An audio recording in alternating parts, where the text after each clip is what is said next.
Before we start, quick word of warning. I'm not actually very agile myself today. I haven't been for some time, so if I collapse on the floor in a heap screaming, don't worry, it'll be okay. It'll sort itself out. The guys in the audience know exactly what I mean. So I'm going to refer to some notes. Okay. I'm the old dog referred to in the header of this story.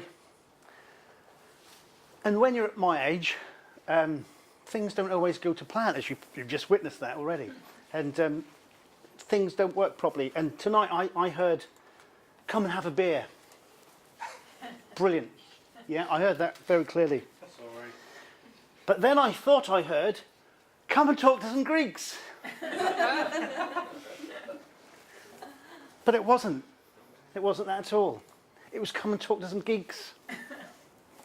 So I'm here to talk to you, and I'm really not sure what I'm going to talk about. So I'll do my best, and just bear with me. Okay, why? Why did I want to do this? I'm really starting to think about that now, and it's starting to become very apparent. Okay, well, first of all, this is a first for me, possibly a last. I think you may well be the judge of that. Signed you up for next year. This isn't good. As you're probably aware, I'm a tad nervous, so bear with me. Okay. When you get old, you revert back to childish ways, and when you guys were coming in tonight, I nearly did a very childish thing. This story isn't technical in any way, shape or form. It's more of a story, more of a journey as to where I was and how I got to where I am today, and what happens when you get a new lease of life and find yourself in an agile world when the proverbial rug is pulled from under your feet. So, where do I begin? Cast your minds back to November '96. Yep. Where were you then? Leeds. How old was Adam? How old were you then? Just under a year. Just under a year. Okay. This gives you an indication as to how old I am. Okay. Anyone here in the room that wasn't born yet at that time? We just about got one to qualify for that. Okay. Okay. So my point is, November '96 is when I first started my call centre job, as it was, or career, with Virgin Direct. Now, I had been at college on a bench joinery course of all things, and I just qualified my NVQ2 bench joinery course. And I was desperate to put it to use. And so I took a job at Virgin Direct in the call centre. You see, I was in that situation where they were heavily recruiting at the time. I needed a job. I was fresh out of college with this qualification, but I couldn't get anywhere because I was a new boy. So I applied for something different. And do you know, the closest thing I've ever come to bench joinery in my IT career is sharpening a pencil. So I had a history of working in manual production line roles. I had a very, very basic education. I was only ever good at 3 things at school. They were adding up and taken away. And I found myself adapting to change because I had to. Anyway, 6 months into the role of in the call centre role, there was a position of test analyst came available. And I had no idea what it was. I was totally ignorant to the concept. I knew it was more money and it wasn't shift work. So I applied for the position and I was very lucky. And I got it. The call centre role, however, was a fantastic grounding for me. It helped me overcome my fear of the phone. It taught me a lot about myself. I learned a lot of people skills, and I met some really good friends. Okay, my software career took off, and over the coming years, I progressed through the ranks from regressions to tester to test manager. And yeah, I was very happy. It was great. I loved it. During that time, and I recognise a gentleman there from the old Virgin days, Mr. Sedger. So you can back me up on this or tell them I'm a complete liar. Okay, so Royal Bank of Scotland had got involved with the Virgin One account, and they were producing this sexy new product called the Virgin One account mortgage. Some of you may be familiar with it. It was a revolutionary concept, and in a nutshell, the customer was kind of keeping their money in a goldfish bowl.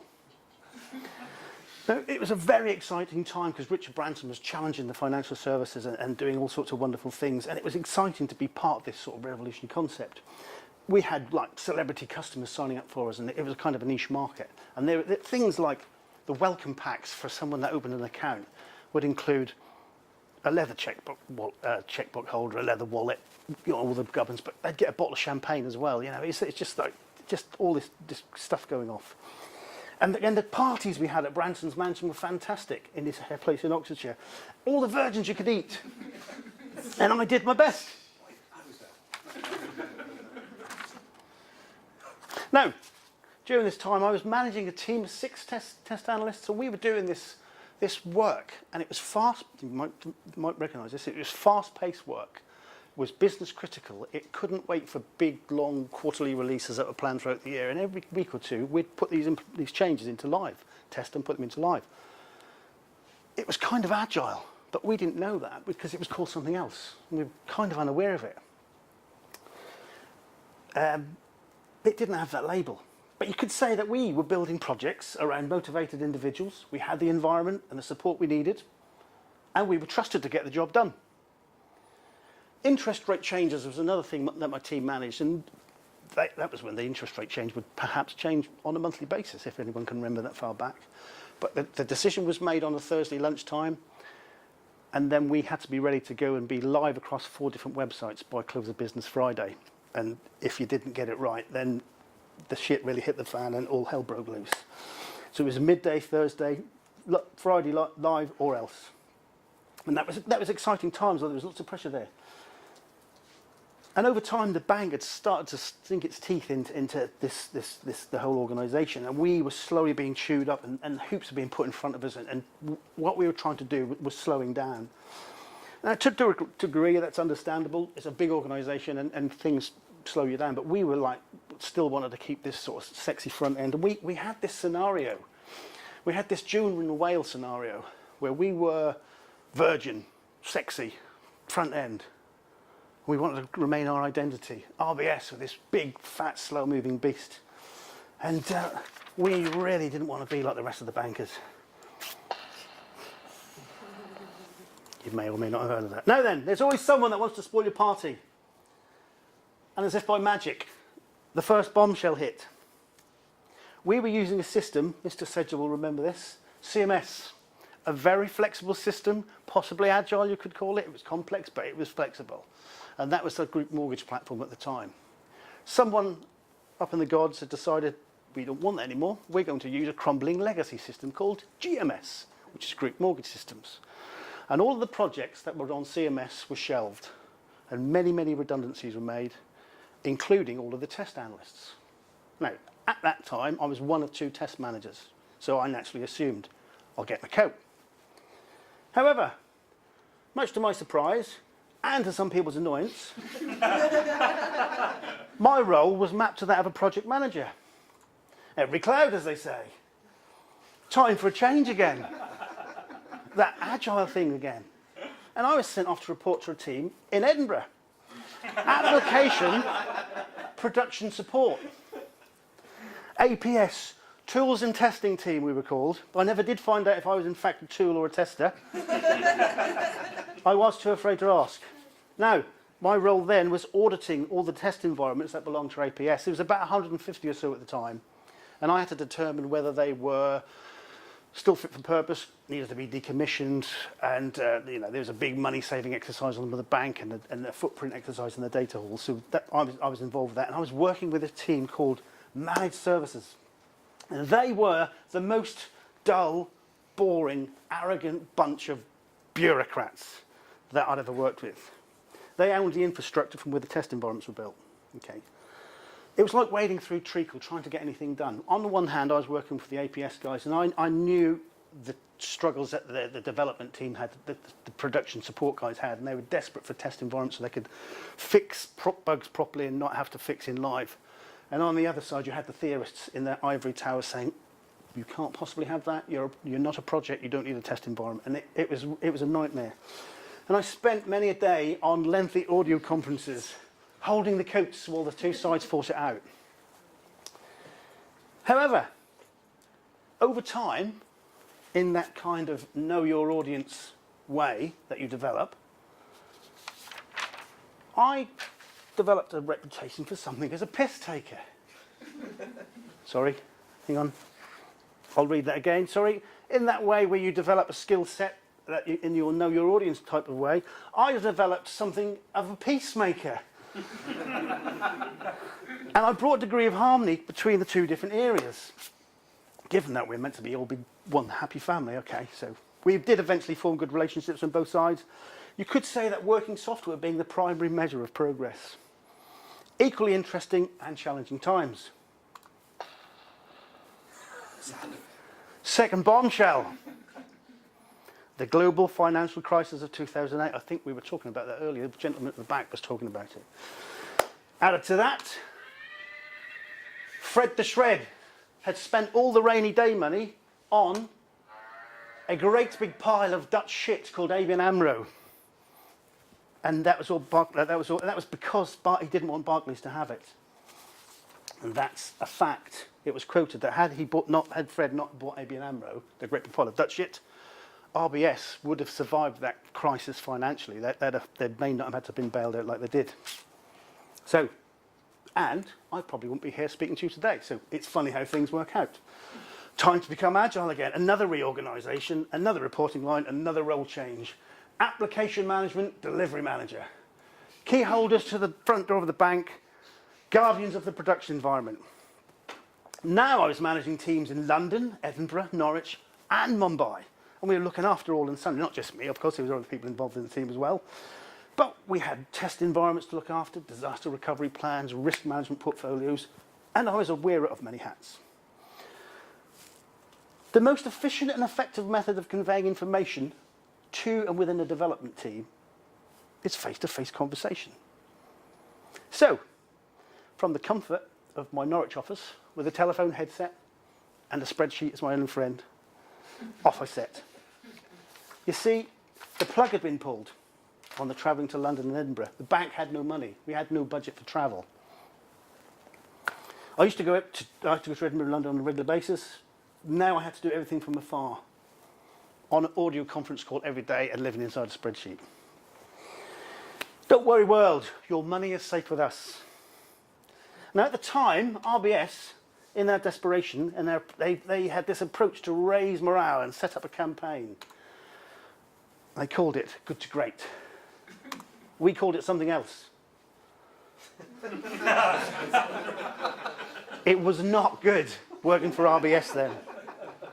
I literally spent all of my days like a goat tethered to a field with this headset on.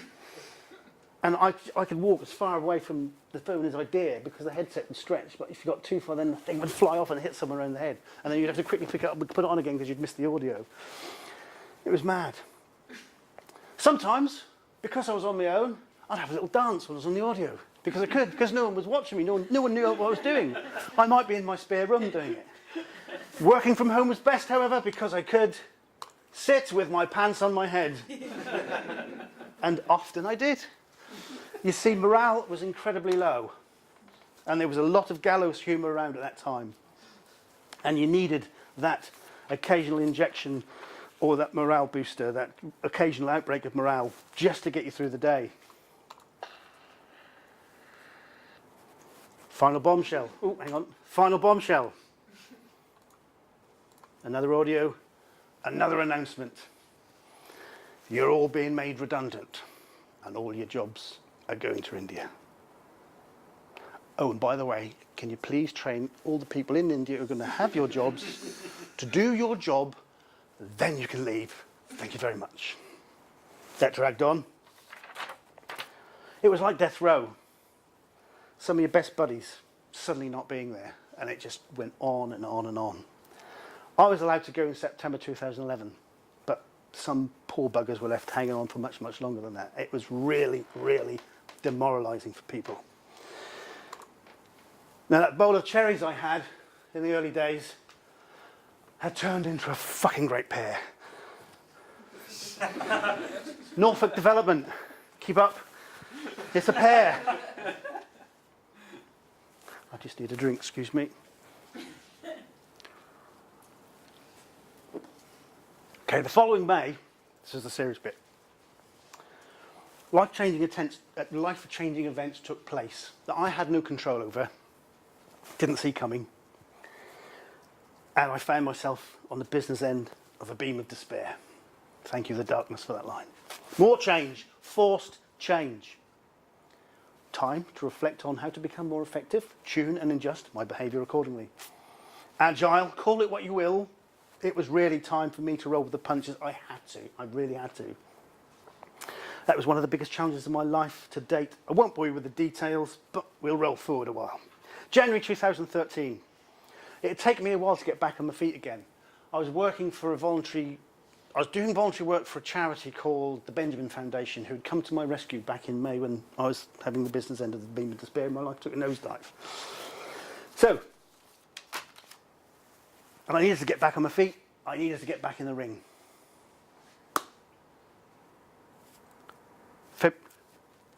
February 2013. I get a phone call from a colleague, an old Virgin Direct, Rob Whitmore, an old Virgin Direct colleague. We'd had a pint, we'd had a chat previous about a website that he was putting together, and he needed some help to get things sorted. And I was free, and I was going to help him. However, they had no money, so they couldn't pay me. And in the meantime, he'd been to a business breakfast meeting and met a gentleman from a company in Norwich called Reef Recruitment. Business breakfast meetings. They were looking for someone who could fill a PM role with a web development agency called Neontribe. Now, You didn't see that twist. I was told by Mark at Reef Recruitment, whatever you do, do not wear a suit for the interview. I will send you the link to their website and you will see what I mean, was his witty retort. So I dressed accordingly.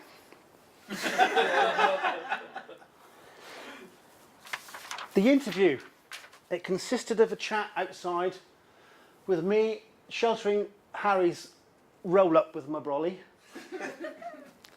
indoors for the stand-up, and then a two-way chat about stuff. And it went quite well, I think. couple of weeks later, maybe, was it a week later? A few days later even, I get a phone call saying, would you like to come to this thing called a Nordev conference at the Open venue? Which is where my second interview took place, with Rupert and Harry in between the speakers. Not literally the speakers, in between the people speaking. My new proper Agile career began on the 4th of March 2013. What a pleasantly liberating shock to the system that was, I have to say. I was handed a laptop on the first day. I didn't have to chain it to my leg. Oh, I've gone the wrong way. I just like there it is. I was handed a laptop on my first day. It didn't have to be chained to my leg like it did at the bank. You can play games on that, they said. Just be careful. Don't break it. First couple of days, I was just left to inhale, as Harry so eloquently put it. 3 days later, I was on a train with Rupert going to Brighton to meet some potential customers. Some people wanted to, some young children who had mental health issues, they wanted us to build a website for them to help them go to the doctors. And I was actually meeting customers and real people with morals who wanted to actually do some good for somebody. And that was such a new thing. I'd never worked for social good before. I'd just done a bit of the voluntary work, as I mentioned earlier. So these real people with morals, a genuine desire to make people's lives better. And the team I was working with was us in Norwich, FutureGov, who are in London, and an organisation called Right Here, based in Brighton. And they were all really passionate about what they want to do, what they want to deliver. And consequently, they did it. The project was delivered to timescales, and we received an endorsement from this gentleman. Good old Norwich boy. Next up, a similar project. More social good, slightly different audience. However, equally as driven to make some people's lives better. I was learning so much about Agile and the Agile world so quickly, and at the same time, I was having to shed my corporate skin. That's offensive. Now, to corporate people. Now, it's funny how you get set over time. and how you become a product of your environment that you're used to. I was 18 months out of work before I joined the tribe, but when I joined the tribe, the 15 years of financial services experience just kicked in again. Harry, ever so politely, was saying, you need to be less corporate. You need to be more human. Are you sure you didn't mean more pirate? Or more like a pirate. But it's a challenge, and it's something that I'm still working on today. But the favourite part of my role, just digressing slightly, is dealing with people. I love dealing with people, namely the customer. And my position sits between the coalface and the customer. So it's a challenge to be able to relate to all of those people, not to tread on toes, not to clash with them. And it's not an easy thing. It's not always achievable. And with respect, I've learned that geeks, as lovely as you are incredibly passionate about what you do. But in my humble opinion, customers and geeks, you don't always get on with each other. So it's understanding the fine line between the two. Now, my role also includes a degree of software testing. Now, I still get a lot of satisfaction out of bug fixing or finding bugs and different things, and the testing I did back in the day has held me in good stead. I've still learnt some stuff. I can still produce a bug or two from some quirky user testing. Here are a couple of testimonials from some of my colleagues. This one's from Hayden Pickering. Here's another from a gentleman called Frank Redding. That's out of context. I'm not allowed near the code, however. For everyone's benefit, I have been trusted enough to do some of the more non-technical roles, the administrative stuff. We've launched some holiday cottage rental websites of late, and there's some administration tasks that the customer can do themselves. I also get to do that type of thing as well, but it's not techie. It's no. And it also depends on the customer as well. And some are easier to handle than others, as to how much detail you give them. Commercial customers being far more critical and detail dependent than, say, social good, who have a slightly different approach to learning. And it's learning that to adopt that agile mentality down to almost like an individual basis. So you're doing your project stuff, but you also tweak the customers as well, just to sort of keep everyone happy, or at least try to. And I've learned that no two customers are the same. And again, by making the mistakes, you learn how to manage those people on an individual basis. And I've learned some new skills over the time, in the couple of years I've been here, especially as you'd expect in an agile environment. It's constantly changing, and I'm kept on my toes. Sometimes, and this is very, very true, I'm totally blown away by the knowledge of the people I'm fortunate enough to work with, and their continuous attention to technical excellence and good design.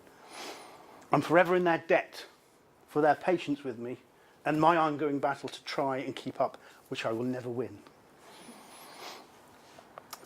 It's really great to be part of a small organisation. You can't hide. Whether you do something good or totally fuck it up, it shows pretty quickly. And it's great, I like that. And I've managed to do both of those things on more than one occasion. It's all part of the learning curve. Now, added to the PM role, I also get to do many other tasks as well that Harry doesn't either have time for or can't be bothered. And after all, he's the boss, so who am I to complain? And I'm happy to oblige. And I am indeed the wearer of many hats, once again.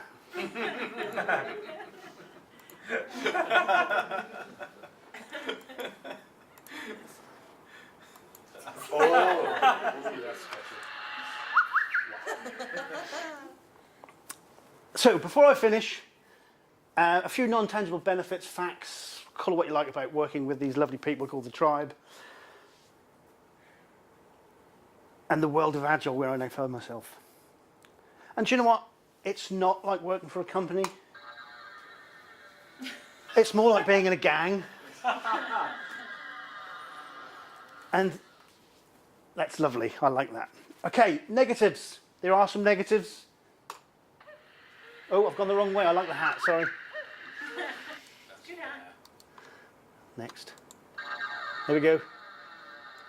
Negatives. I'm old enough to be 25. I'm old enough to be the father of 25% of our workforce. Why is that bad? Only 25. One of the boys is very worried because I used to knock around with his mum in the day. He's not here at the moment. You know the pubs we were talking about earlier? Yeah. His mum used to be in the same pub as me. Rob, he was in Romania at the moment. So we had that conversation. We've not had the blood tests yet. He's too tall to be yours.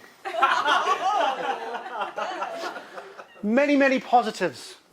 Okay, big organisations can pay big money. Smaller organisations can't. It's not all about the money. It's about the intangible benefits that you get. Okay, that little girl that you saw earlier was my granddaughter. The one you saw at the start of the slide, that was my daughter. She gets to come to work with me on the odd occasion during school holidays. She loves it. It's great. She's part of her own IT group at school. I think she's learning Python at the moment. 8 years old. She loves it, and she feels very grown up when she comes to the office. Likewise, Tilly and one or two other children that we've had.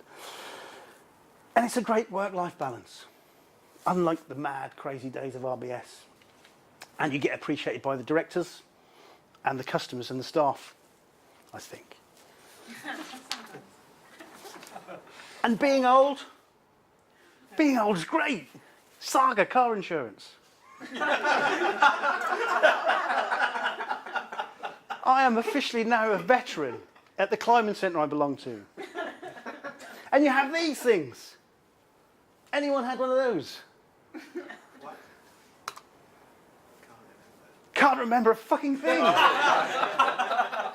apostrophes. Yes. Thank you, Frank. So, in conclusion, despite your background and your age and your experience, you may have, if not already, been applying agile mentality processes to your life, your work, whatever. I didn't realise it was called something else. Now I am. And I'm learning every day from it. In fact, I am learning from a group of wizards on a daily basis. And for those of you that don't know my workmates very well, you won't know how close to the truth that statement actually is. You're saying it's all smoke and mirrors? And with a little And enchanters. and with a little guidance and a sharp stick, you really can teach an old dog new tricks. One final thing before I shut up. I can recommend the Greek beer. So I'm going to go now. I've been the old dog. You've been lovely. Thank you for listening.